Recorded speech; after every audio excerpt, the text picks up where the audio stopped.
So why did I skip Hex Banner? Well, one of the reasons is I haven't met A4, and although A5 will be great, especially after they fixed it, I was most likely going to hit PT to get a legendary, and that legendary is not guaranteed to be Hex. So for me, it was not worth it.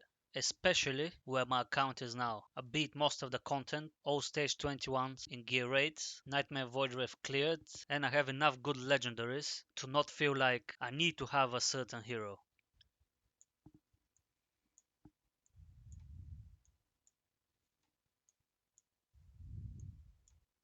And that's why for the first time I skipped the 1+1 event this past weekend.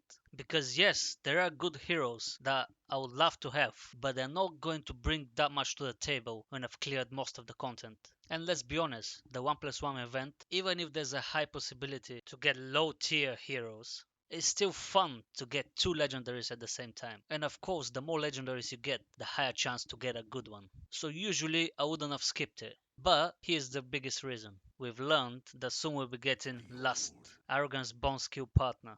So if you're like me and have enough heroes where you could say you have all bases covered, you just need maybe better gear, maybe the best banners to pull for would be banners where you would unlock a bone skill, especially that some of them are really powerful, like Vienna and Silas for example. And for Arrogance, Capricious Love, you get 15% attack during Hellfire, which is the ultimate. And it might not sound like a lot, but he's already pretty powerful. So 15% attack on top of that, that's pretty good. Not to mention that Last seems to be a really good hero as well. I'm actually a fan of the bone skills. They could be used for balancing purposes. For example, right now people say Boreas is overpowered. But imagine if they soon bring out a bone skill for Kamet.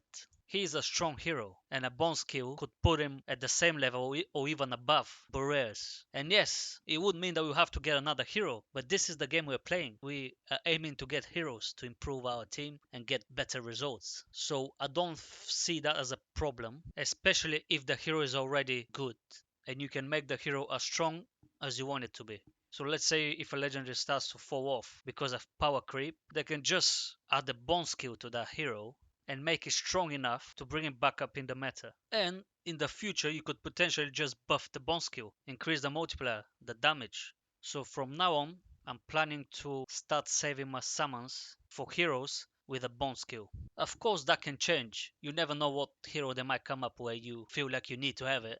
But for now, this is the plan. And that's why I skipped the Hex banner. And that's why I skipped the 1+1 banner we had over the weekend.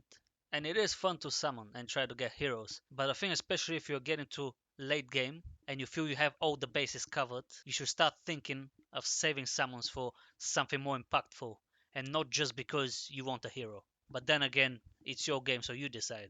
That's just my opinion. Okay, I just wanted to make a quick one as to why I skipped those banners. That's it from me and have a good day.